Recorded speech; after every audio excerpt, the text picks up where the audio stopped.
Have you ever felt like a prisoner? Not in a jail cell, not in a locked room, but a prisoner inside your own skin. Meet Rita, a 29-year-old mother from Lahore, Pakistan. To the world, she was the healthy girl, the chubby friend. But in the mirror, at 3 a.m., she was a woman slowly drowning in her own body. This is not just a weight loss story. This is a war story. In Pakistan, food isn't just fuel. It's love. It's culture. If you're happy, you eat mithai.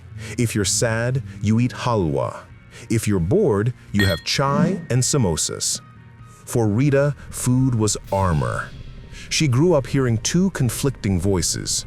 The aunties at weddings would say, "Beta, you need to lose weight if you want a good proposal."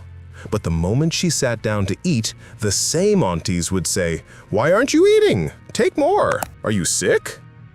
By the time she was married and had her first son, the scale didn't just tip, it broke. 120 kilograms. She stopped looking in mirrors. She stopped buying clothes because the shopkeepers in Anarkali Bazaar would take one look at her and shake their heads, saying, "Baji, your size is not available here." That shame, it burns. But Rita did what many of us do. She swallowed the shame with another plate of rice. December 12th, the day the elevator broke. Rita lived on the 4th floor. It was a Tuesday. She had her 4-year-old son, Ahmed, holding her hand. They had to walk up. 1 flight, heavy breathing. 2 flights, her chest felt like it was wrapped in barbed wire. 3 flights, her vision blurred. She collapsed on the landing of the 3rd floor. Her son, terrified, started shaking her arm. "Mama, Mama, get up!" Rita couldn't breathe.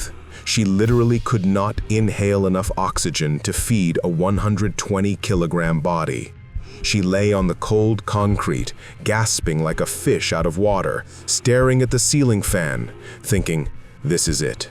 I am going to die on a dirty staircase, and my son is going to watch me go." She didn't die, but the Rita who woke up the next morning was different. She looked at her sleeping son, and she made a blood oath. Never again. The first month was hell. You think motivation is enough? Motivation is garbage. Motivation leaves you when your knees scream in pain. Rita didn't join a fancy gym. She was too ashamed to be seen in spandex. Instead, she woke up at Fajr time, 5 a.m., before the sun, before the judging eyes of the neighbors. She went to the small park near her house. She couldn't run. She could barely walk. She shuffled. Day 1, 10 minutes. She threw up. Day 7, her legs were so swollen she had to ice them with frozen peas. Day 15, she wanted to quit. The scale hadn't moved, not a single gram. In Pakistan, the biggest enemy wasn't the treadmill. It was the kitchen. Rita realized that she couldn't eat boiled chicken and broccoli forever. It wasn't her life. So she did something radical. She didn't stop eating Pakistani food, she hacked it. She swapped the oil for air frying. She swapped the white rice for brown. She swapped the 3 rotis for 1 and filled the rest of the plate with raw cucumbers and yogurt. She learned the science of calorie deficit.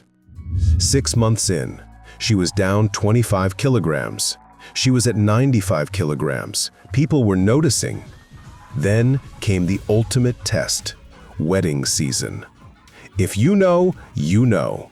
A Pakistani wedding is a minefield of calories. Her cousin's wedding, 7 days of events. Rita sat at the table.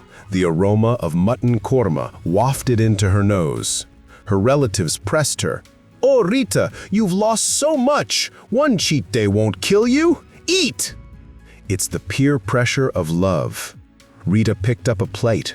Her hand trembled. The old Rita wanted to bury her face in that naan. The dopamine hit was right there. She looked across the room. She saw her son playing. She remembered the staircase. She put the plate down. She picked up a bottle of water.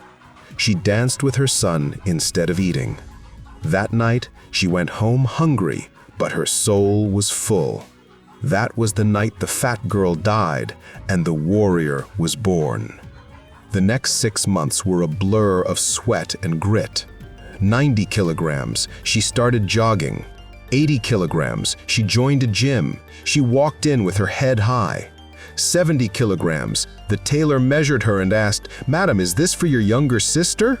She smiled and said, "No, it's for the new me." She discovered something. She wasn't just losing weight. She was shedding the depression. She was shedding the yes woman who let people walk all over her. She became fierce. 1 year later, Rita stepped onto the scale. 56 kilograms. From 120 to 56. She had lost more than half her body weight. She had lost an entire person. She went back to that staircase, the one that almost killed her. She ran up. Flight 1, Flight 2, Flight 3, Flight 4. She stood at the top, breathing easy, her heart strong, her lungs clear. She cried, not tears of sadness, but tears of victory. Rita didn't just change her body, she changed her destiny. She proved that it doesn't matter if you are a housewife, a mother, or if you feel like the world has given up on you.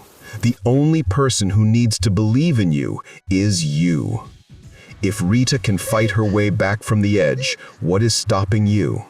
Don't wait for Monday. Don't wait for the new year. Your life is waiting. Go get it.